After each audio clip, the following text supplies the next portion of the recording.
I had one last story left to find before I completed my documentary project, and that was the widow of Balbir Singh Sodhi, the first man who was killed after 9/11, the story that set me on the road. And to find her, I had to go all the way to India, I had to take a plane, cross the oceans, cross the continents, land in Delhi, take 9 hours to travel through the fields of Punjab, past these villages, through open fields, until I asked her, finally, one question.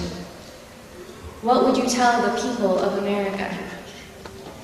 And I was expecting anger, I was expecting hate, I was expecting resentment. So after all, this is what I was beginning to feel after hearing all these stories of violence. And she leans over and says to me, thank you. Tell them thank you. When I went to Phoenix for my husband's funeral, they came out in the thousands, and they sat with me, and they wept with me. Hindus, Muslims, Sikhs, Christians. Tell them thank you for caring. And that's when I realized that there are very few people in the world whose faces are so hardened by hate that they can't be transformed by our stories.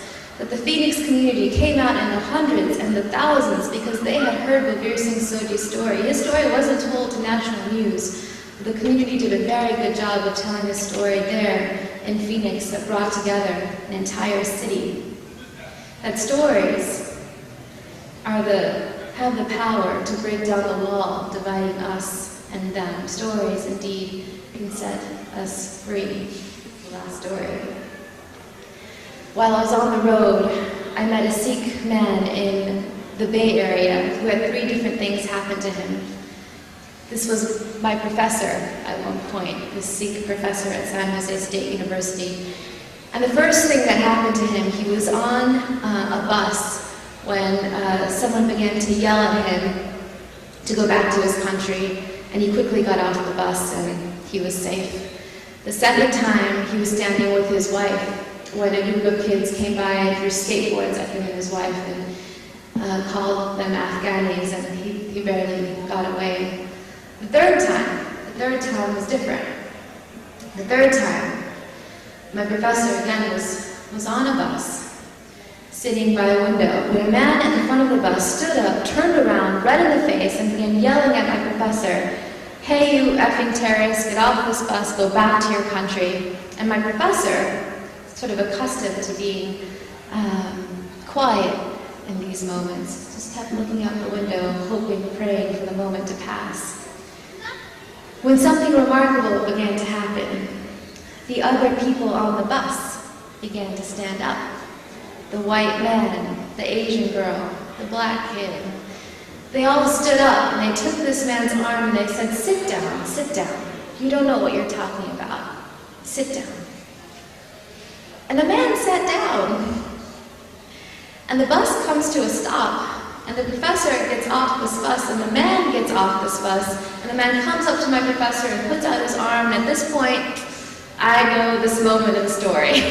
I'm ready to cry, my stomach is tight, I'm ready for the violence to happen. Give it to me. And the man takes my professor's hand and shakes it and says, "I'm so sorry. My granddaughter was just killed on that second plane that went into that second tower. I'm angry. I'm sorry." And what has stayed with me about that story is not necessarily the man's transformation, which is itself pretty powerful, but it's the people on that bus. We are the people on that bus.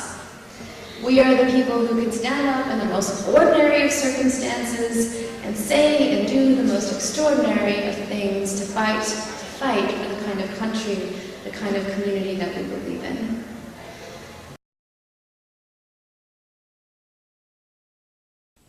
Dar Jamel grew up in Houston and lives in Alaska.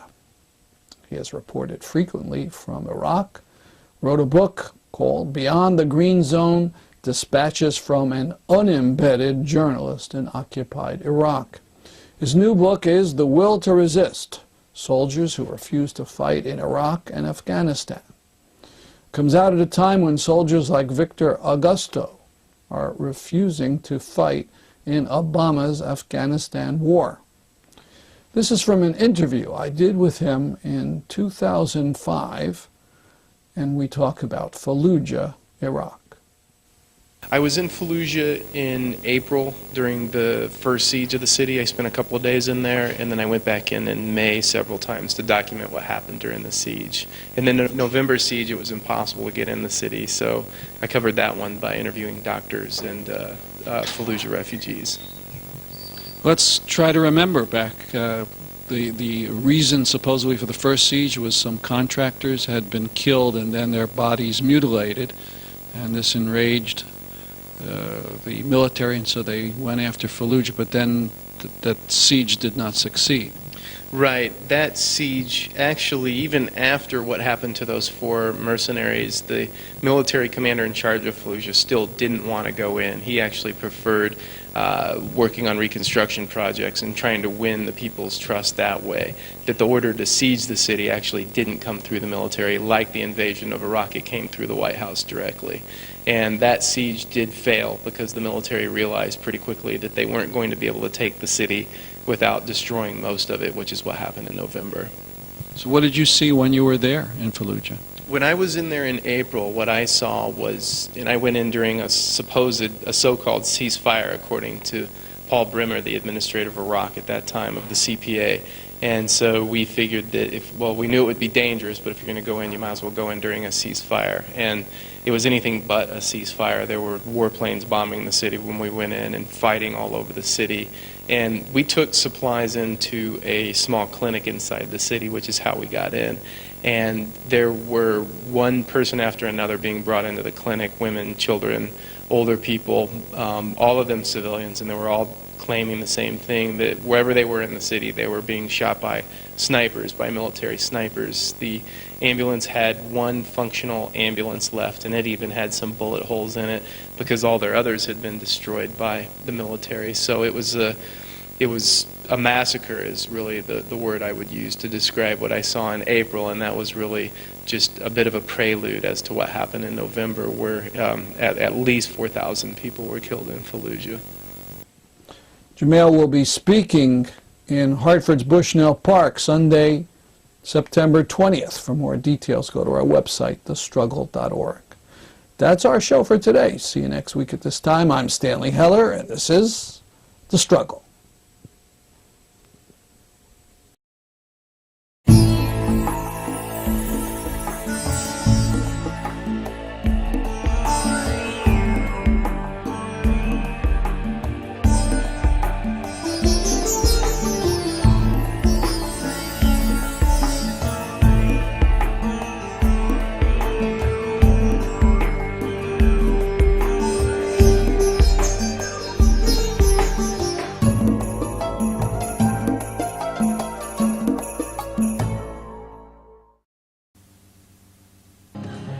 We've got a situation and it calls for a solution that upholds our domination of the planet.